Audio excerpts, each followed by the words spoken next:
Meanwhile, a fast start. Look at all these MPOCers flying. Here's the second heat of the men's Open H singles. I'll run them quick because they're rowing quick. Richard Pierce from Greater Dayton is in lane 2. Richard Anderson from Detroit, lane 3. Philip Johnson from Minneapolis in lane 4. Nick Connor from Hampton Roads in lane 5. Lane 6 is Bill Lepard from Independence. Lane 7, Edgar Nan from Matathlon. And I would have to say it looks like Richard Anderson from Detroit and Philip Johnson from Minneapolis battling it out in the front, but lined up right behind him, Nick Connor from Hampton Roads, Bill Lepard, and Edgar Nan just slightly off the P. Is Richard Pierce of the Greater Dayton. And that's how they line up in the first 250. Yep.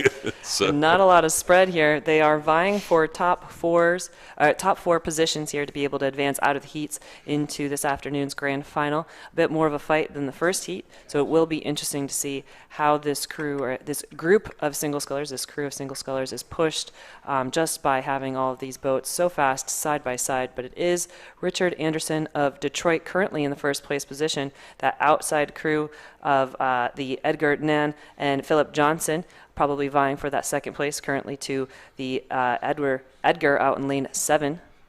Then Philip Johnson, the blue shell of Independence, potentially in that fourth place position. But Hampton Roads Seahorses kind of coming in hot here. There may only be about 4 feet behind at this point. But as they cross the 500-meter mark, we'll see if there may be an early move to fight for that fourth position to advance into this afternoon's final.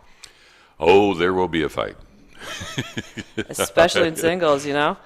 Indeed. We'll just see if we can catch up with them, or if they can catch up with each other. But boy, look at that water. Just beautiful here at Eagle Creek Reservoir in Indianapolis. Beautiful day as the sun continues to rise. A pleasant day yesterday. A little hot and humid on Thursday, and that's when those storms popped up and gave us a little bit of problems.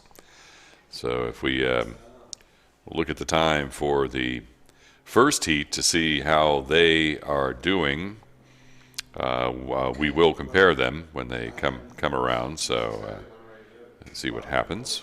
It will be interesting. We saw a really big move there across the 500 out of lane 7. Edgar has now taken the lead away from Richard Anderson of Detroit. Anderson still in a firm second position, but Edgar trying to make a statement there. Definitely probably has open water now at this point over Richard Anderson of Detroit.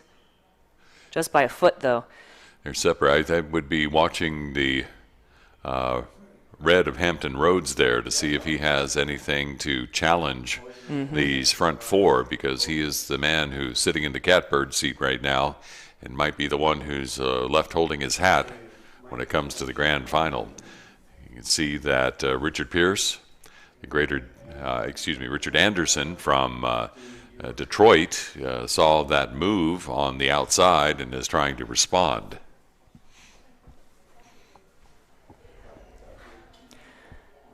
Definitely starting to see a little bit of a move there as we crossed into those red buoys, but it is lane 7's Edgar out in front, then Richard Anderson of Detroit for 1 and 2.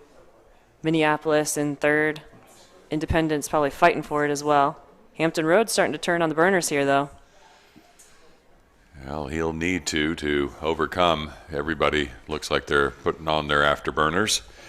Edgar Nan from Matathlon, especially, look at these big, powerful strokes coming down to the line, and Richard Anderson from Detroit trying to match those as he comes down. A move coming on from Nick Connor of Hampton Roads trying to get that fourth spot, trying to fend off Bill Lepard from Independence and Philip Johnson of Minneapolis. And as they come to the line, who will get fourth? We'll see. Just holding on. That was Bill Lepard from Independence. Nick Connor from Hampton Roads trying his best, but it will be Richard Anderson, Philip Johnson, Bill Lepard, and Edgar Nan who advance. And then crossing the line here is Richard Pierce from the Greater Dayton Association.